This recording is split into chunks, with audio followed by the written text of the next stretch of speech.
ఈరోజు ఒక ప్రముఖ దినపత్రికలో వచ్చిన ఒక ఆర్టికల్ ఇంట్రెస్టింగ్ అనిపించింది. అదేంటంటే మూడు ముళ్ళు ఎన్నో ముస్తాబులు. అంటే పెళ్ళిళ్ళు ఇప్పుడు గ్రాండ్ పెళ్లి పేరుతో ఎంతో తతంగం జరుగుతుంది. అంగులు, ఆర్భాటాలు, పిచ్చి పిచ్చి డ్యాన్సులు, ఫోటోషూట్లు ఎన్నో ఉన్నాయి. ఖర్చు తడిసి మోపెడ అవుతా ఉంది. సో ఈ వీడియో ఎవరి కోసం అంటే మధ్య తరగతి పేరెంట్స్ ఎవరైతే పిల్లల్ని చదివించడానికి, పెళ్లి చేయడానికి ఈఎంఐలతో ఇబ్బంది పడే వాళ్ళు ఉన్నారో వాళ్ళే. బాగా డబ్బులు ఉన్న వాళ్ళకి ఈ వీడియోతో సంబంధం లేదు, వాళ్ళు వినాల్సిన అవసరం కూడా లేదు. సో ఓన్లీ మధ్య తరగతి ఈఎంఐ బాధితుల గురించే ఒకటి చెప్పాలనుకున్నా. ఒక ఫైనాన్షియల్ అడ్వైజర్గా నా అడ్వైజ్ ఏంటంటే, పెళ్ళి సింపుల్గా చేసుకోండి అంటే ఎవరికి నచ్చట్లేదు మధ్య. అదేదో మనం తప్పుడు సలహా ఇస్తున్నాం అనేది ఫీల్ అవుతున్నారు. గ్రాండ్గానే చేసుకోండి. పేపర్ మీద మీ ఖర్చు అంతా రాసుకొని కొద్దిగా సేవ్ చేయండి. ఆ సేవ్ చేసింది ఒక 20 ఏళ్ళ కోసం ఒక మ్యూచువల్ ఫండ్లో పెట్టండి.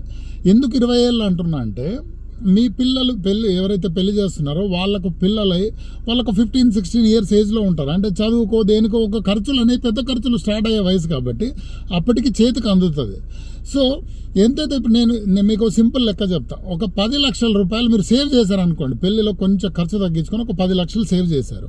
ఆ 10 లక్షలు 20 ఏళ్ళకు పెడితే ఆ నిఫ్టీ బీస్ కావచ్చు, ఇండెక్స్ ఫండ్ కావచ్చు, ఒక 18% ప్లస్ ఆర్ మైనస్ ఇచ్చే మ్యూచువల్ ఫండ్స్ ఎన్నో ఉన్నాయి. మీరు వెతుక్కోవచ్చు, లేదంటే నాలాంటి ఫైనాన్షియల్ అడ్వైజర్ని అడిగితే ఎవరన్నా చెప్తారు కూడా. అది పెద్ద కష్టమైన విషయమేం కాదు.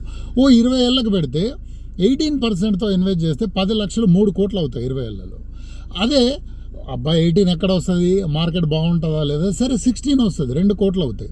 లేదు 14 వచ్చింది, 1.5 అవుతాయి. లేదు మన కర్మ 20 ఏళ్ళు, నెక్స్ట్ 20 ఏళ్ళు మార్కెటే బాగాలేదు, 12% వచ్చింది, 1 కోటి రూపాయలు అవుతాయి, 10 lakhs. 10 lakhs ఎక్కడ మిగిలిస్తామంటే, సరే 10 అనేది ఒక అంచనా లెక్క. 5 లక్షలు మిగిలిస్తారా, 1,00,000 రూపాయలు మిగిలిస్తారా, మీ ఇష్టం. మీ పిల్లలకు అది పనికి వస్తుంది.